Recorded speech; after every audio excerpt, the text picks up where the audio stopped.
আল্লাহর নবীর সাহাবী হযরত আব্দুল্লাহ ইবনে আব্বাস রাদিয়াল্লাহু তাআলা আনহু উনি যখন বসে আছেন একজন তাবিঈকে পাশে নিয়া, তখন আল্লাহর নবীর সাহাবী আব্দুল্লাহ ইবনে আব্বাস রাদিয়াল্লাহু তাআলা আনহু বলতেছে, ও তাবিঈ, তুমি কি জান্নাতি রমণী দেখবার চাও? তাবিঈ কয়, জান্নাতি রমণী? হুজুর, আপনি এই অঞ্চলে জান্নাতি রমণী পাইবেন কই? তুমি দেখবা কিনা কও। তাবিঈ কই, কে না দেখবার চায়? দেখবা কিনা কও। যদি দেখতে চাও, হাদিহিল মারআতিস সাউদা। আল্লাহর নবীর সাহাবী আব্দুল্লাহ ইবনে আব্বাস রাদিয়াল্লাহু তাআলা আনহু ডাক দিয়া বলতেছে, ওই যে দেখা যায় কালো মহিলা, এই কালো মহিলার দিকে তাকাও। হাদিহিল মারআতিস সাউদা, এই যে কালো মহিলাটা, এই মহিলাই হচ্ছে জান্নাতি। সুবহানাল্লাহ।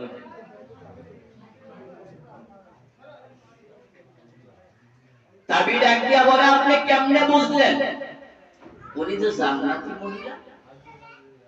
আমি একদিন নবীর কাছে বসা ছিলাম, আল্লাহর নবীর পাশে আমি বসা ছিলাম। এই অবস্থার মধ্যে এমন সময় এক মহিলা, কালো এক মহিলা, এই সেই মহিলা আল্লাহর নবীর কাছে আসছে।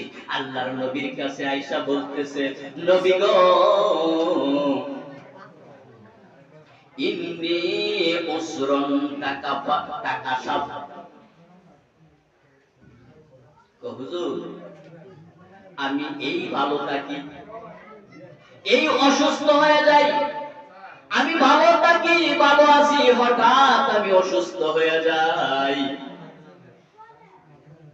বুঝেন নাই? মিথি বেমার। মিথি বেমার সিরাটা কি হঠাৎ হয় না? নবী আমার, হঠাৎ করে আমি যখন অসুস্থ হয়ে যাই, আমি নাচানাচি করতে থাকি, লাফালাফি করতে থাকি, আমার তখন কোনো হুঁশ থাকে না, বেহুশ হয়ে যায়। নবী গো, আমার কাপড়গুলি এলোমেলো হয়ে যায়, আমার কাপড় জায়গায় থাকে না, শরীরের জায়গা মতো থাকে না। হুজুর, আপনার কাছে আমি আসছি। নবী গো, আমি আপনার কাছে এসেছি, ফাদুল্লাহ লি আইয়াশফিয়ানি। নবী, আমি আসছি আপনার কাছে এই রোগের জন্য, আপনি যদি একটু দোয়া কইরা দিতেন। আর আপনি হচ্ছেন হাবিবুল্লাহ, আল্লাহর দোস্ত, আপনার দোয়া তো আল্লাহ ফিরায় দেয় না, আল্লাহ আপনার দোয়া কবুল করে। এই আশায় আসছি নবী গো, আপনি যদি আমার অসুস্থতার জন্য আল্লাহর কাছে একটু দোয়া করতেন, আল্লাহ পাক আমাকে সুস্থ কইরা দিত, এই জন্য আপনার কাছে আসলাম। আল্লাহর নবী সাল্লাল্লাহু আলাইহি ওয়াসাল্লাম ডাক দিয়া বলেন, ও আল্লাহর বান্দি, আমি তোমাকে দুইটা অপশন দেব, আমি তোমাকে দুইটা অপশন দেব। একটা অপশন হচ্ছে, আমি যদি আল্লাহর কাছে দোয়া করি, আল্লাহ তোমার অসুস্থতাকে দূর করে দিবেন, আল্লাহ তোমাকে সুস্থ করে দিবেন, তুমি ভালো হয়ে যাবা।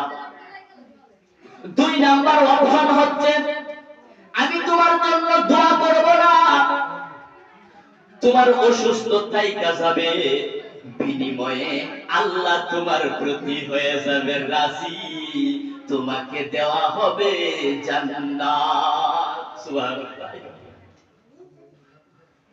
মহিলা ডাক দিয়া বলে, নবী গো, যদি এমন হয় তাহলে আমি ভালো হতে চাই না, অসুস্থ আমার তা, আমি অসুস্থই থাকবো, কিন্তু আমি আল্লাহর সন্তুষ্টি এবং আল্লাহর জান্নাত হারাতে চাই না। আমি আল্লাহর জান্নাত হারাইতে চাই না, আল্লাহর সন্তুষ্টি আমি চাই না। নবী আমার অসুস্থ আছে, আমি এতেই আমি রাজি। যদি আল্লাহ আমার উপর কি থাকে, মেহেরবান থাকে, আল্লাহু আকবার। কি কোন সেখান থেকে কি শিকার কিছুই নাই আমাদের। আল্লাহর নবী ডাক দিয়া বলতেছে, ঠিক আছে যাও, মহিলা যাওয়ার আগে বলতেছে, নবী গো, আপনার কাছে আমার একটু রিকোয়েস্ট, একটু ছোট একটা চাওয়া, আপনি একটু আল্লাহর কাছে বলবেন যেন আমি যখন এই রোগে পতিত হই, আমার যখন এই অসুস্থতাটা হয়, আমি যখন চটপট করতে থাকি, লাফালাফি করতে থাকি, তখন যেন আমার কাপড়টা যেন না সরে, আমি যেন উলঙ্গ হয়ে না যাই। আল্লাহর কাছে শুধু এইটুকু আপনি বলবেন। আল্লাহর নবী বললেন, তুমি যাও, আমি আল্লাহর কাছে বলবো, তুমি আর কোনোদিন কি হবা না, কাপড়হীন হবা। সুবহানাল্লাহ। আল্লাহ, এই হচ্ছে আল্লাহওয়ালাদের পরিস্থিতি। তখন আব্দুল্লাহ ইবনে আব্বাস বলতেছে, এই যে এই সেই মহিলা, এই মহিলা হচ্ছে জান্নাতি মহিলা। ভাই দোস্ত বুজুর্গ, যদি অসুস্থতার সময়, বিপদের সময়, বালা মুসিবতের সময় ধৈর্য ধারণ করি, আল্লাহ পাক রব্বুল আলামিন ওয়াদা করেছেন, যদি ধৈর্য ধারণ করে আলহামদুলিল্লাহ বলতে পারি, আল্লাহ পাক রব্বুল আলামিন তাকে পুরস্কৃত করবেন। আমরা কি আল্লাহর পুরস্কার পাইতে চাই না? আল্লাহ পাক রব্বুল আলামিন আমাদের সকলকে সকল অবস্থায় ধৈর্য ধরার তৌফিক দান করুক। ওয়া মা তাওফীক ইল্লা বিল্লাহ।